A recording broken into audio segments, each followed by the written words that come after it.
Ziba Scott was kind enough to share some early alpha footage of Make Sail with us, alongside our Indiedev interview with him. Please enjoy and understand this is all early in production and subject to change. Are you seeing the game? I'm seeing the game. All right.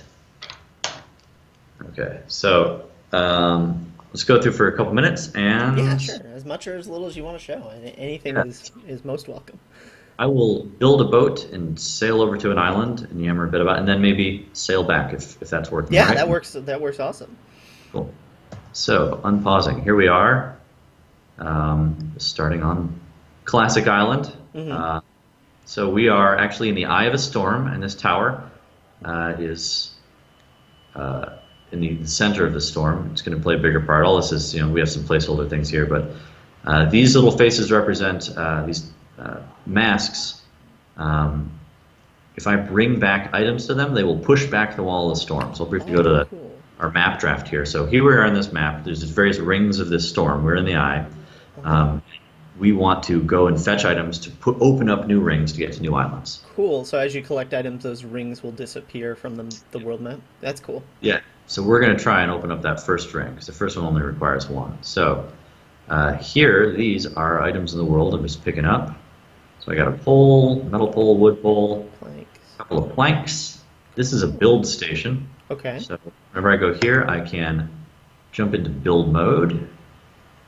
And there's nothing in my build right now.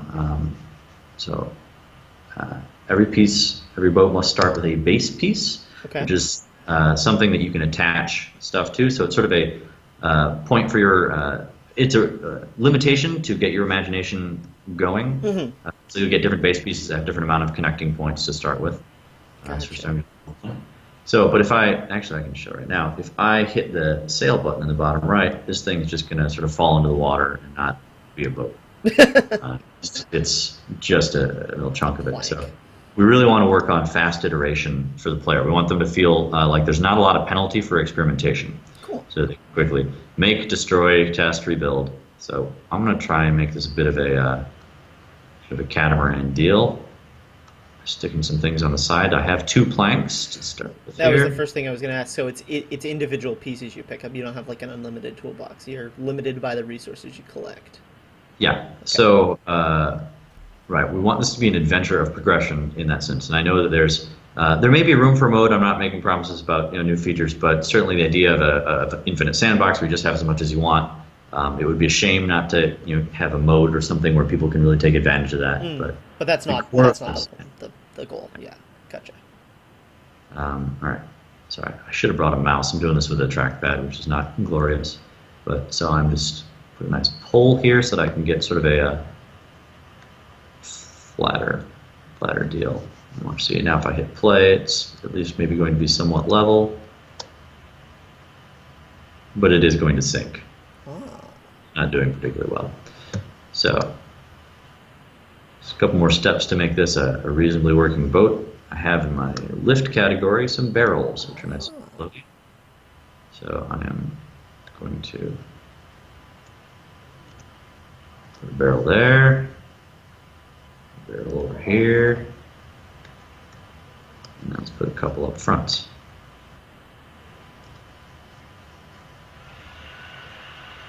Okay. This, I don't see why this wouldn't float. Here we go. Look So, at that. it's bouncing in the water there. All right, last things to do. There's no, you can see there's a tiller on the back, which is the thing you hold to turn it, and there's a rudder in the water. But there's nothing to make it actually go. So we do start with a sail.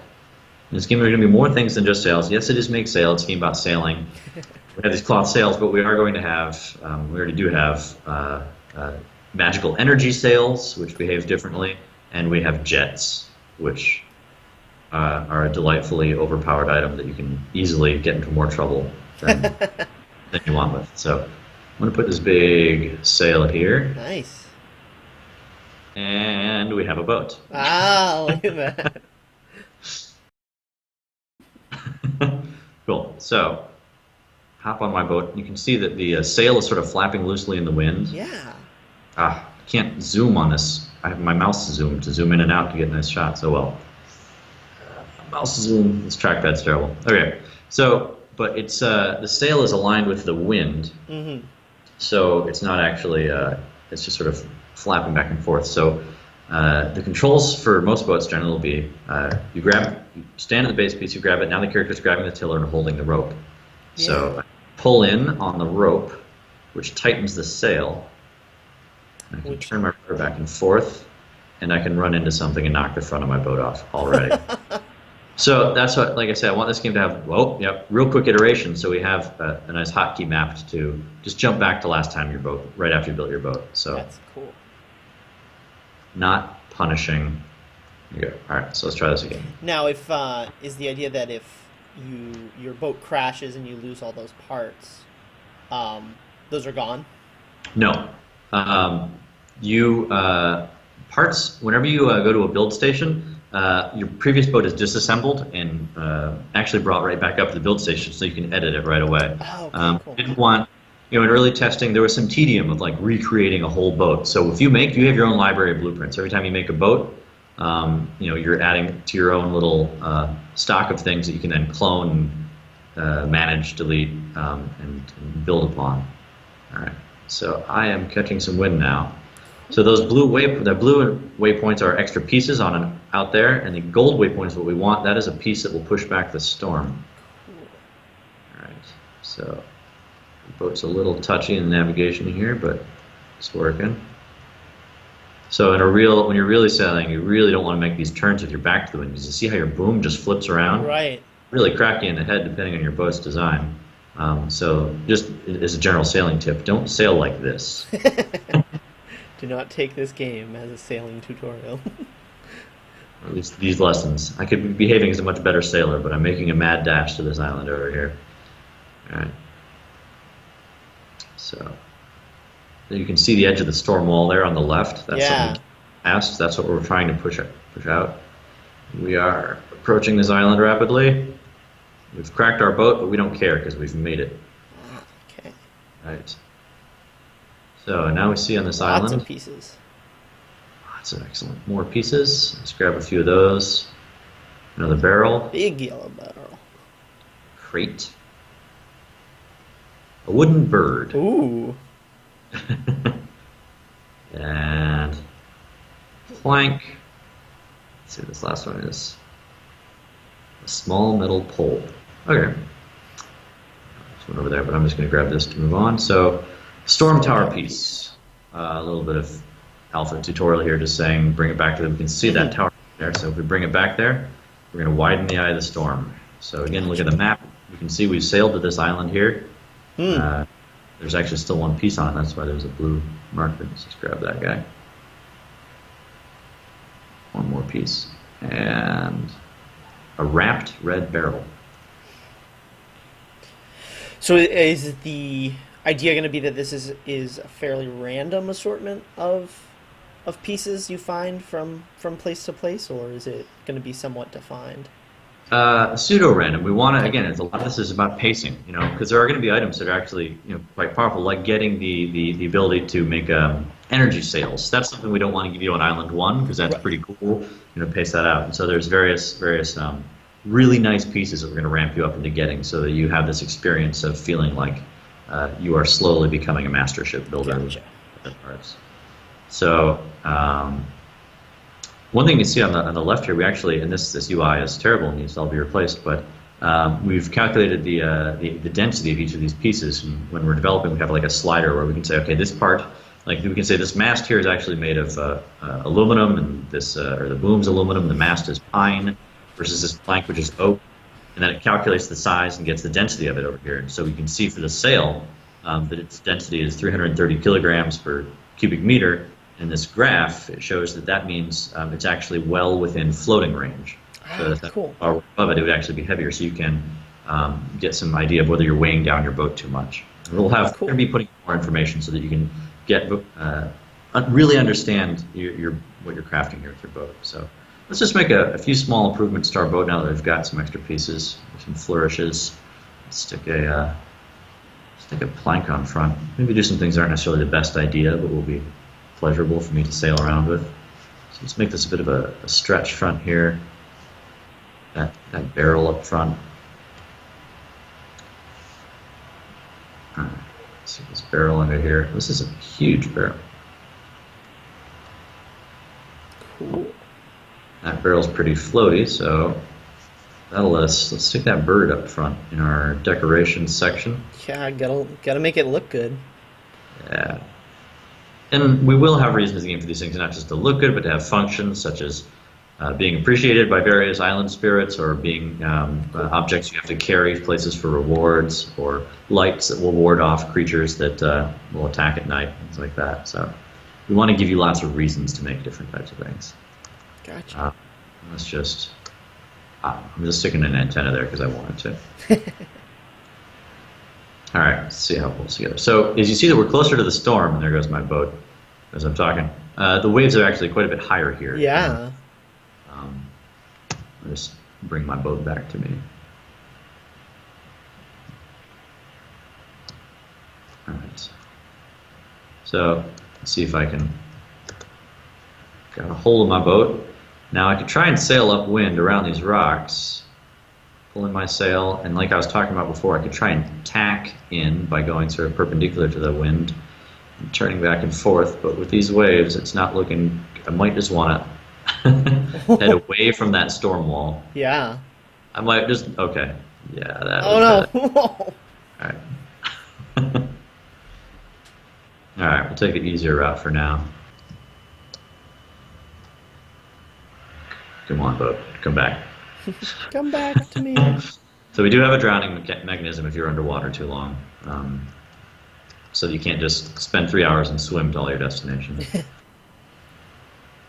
We are working with a pretty big physical space. We've done a lot of work to get over some of the limitations that most any game engine has about the size of floating point numbers for spaces. So I don't want to promise any, Star Citizen No Man's Sky level of space, but there's definitely going to be enough physical space for this game to enjoy. Some hundreds of square kilometers. Oh, yeah. More space than we need, for sure. We'll be able to do. All right, so this boat's working out pretty well. I kind of like the head front. It's kind of stable here, which is a good point to maybe just show off. So these are some stuff that's definitely going to get tweaked as we before we get the presentation needs to be a lot better. But we do want to be able to show players some of the forces that are actually applying on us. So it's going to look like a hot mess of too much information right now. But cool. It's actually an oversimplification of things. So those red ones in the water are drag that you're getting. The actual drag is calculated by a lot more points. It's just showing sort of the sum of the drag for each piece. The white line is the direction we're moving. The blue line is the direction of the wind. So you can see we're actually moving almost perpendicular to the wind. And that's because the keel and the sail are working together with their lift forces to let us to do some of that. Cool. So I'll turn that off. That's a cool piece of information to let people see, for sure. Yeah, we're excited. There's all sorts of cool ways we're also going to be able to have the drag be more of a cloud or various things, and that's going to help you, optimize your boats later and feel like things aren't less random. That you are really in control of some stuff. So I'm excited to be doing that. So, but before we get to the water, let me just make life a little harder for myself. Let's see. I'm going to test this. We'll see if it works live. So I've been working on some Twitch integration. Oh. I'm going to try this right now. Except the Skype logo Skype box is over the button on Twitch. There we go. Okay. Oh, yeah. All right. I'm sharing my screen. You can see this. So I'm on my channel, and I'm going to get back to sailing here, and I'm going to. And this isn't how we do it in the end because this doesn't make sense. But I'm going to type in storm. Super Ziba summons storm. Oh, that's awesome. Oh dear. So if you're playing, oh wow, that was a brief storm, but and of course we can't just let everybody on Twitch totally destroy anybody playing. But I think there's really some opportunities here to add some cool interactive stuff. Another thing I didn't show is in the building mode, it names the boats, and I can actually click on that, and it will draw in the list of people in Twitch chat, so that I can name the boat easily after people in Twitch chat. So I can have sort of a relationship. Really cool. It's very cool that you're. I wouldn't have thought originally that Twitch integration would be something to build into a game like this, but it's such a huge burgeoning thing in indie game development that it's cool you're paying attention to that.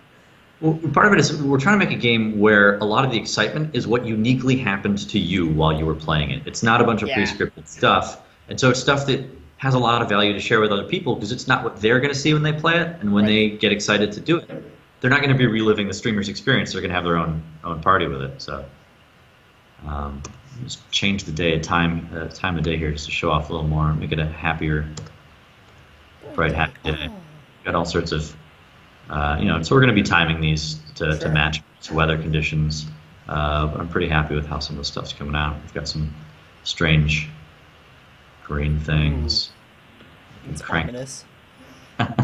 crank up our water levels to over 10 seconds. Crank the water up to 60% of storm. That's so cool. So, That'll be Alright. oh, things are starting to Okay. fall apart.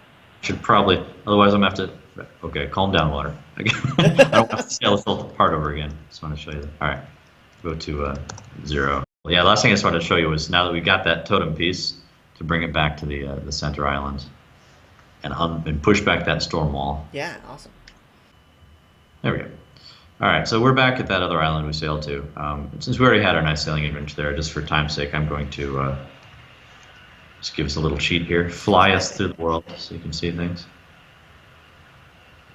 Return us to this island once we started. We sailed back. So this guy, again, all the placeholder art. Right, of course. He's got a circle around him because he's representing that we have the totem for him. But just to let you know that all of these other masks actually are laid out representative of other islands that have totems for you to go get. So it's almost sort of like a mini Cool. presented. We have some work to do on remember that. So I return the key to him. There's a sweet cutscene that needs to happen. And now you can see on the horizon there's actually a lot more of these waypoint markers. Oh yeah. We see we've pushed back a circle. There are 5 new islands. Some of them have the yellow totem pieces. Some of them just have pieces. And there are going to be dangers in between those islands, new things that you didn't encounter on your first journey. And so that's the main loop we just did, where we go, we find things, we bring them back, we push out space so that we can travel more and more. And that's it. I don't think I emphasize on this map. It's showing you this spiral spin. That is the direction of the wind. So if your boat's not necessarily good enough to sail upwind, you can. It's always a spiral. Ride You'll it. circle around and do that. So Cool. that's my little preview of Make Sail here. Thank you so much for sharing that with us. It's awesome. It's really cool to see it all kind of come into to play together.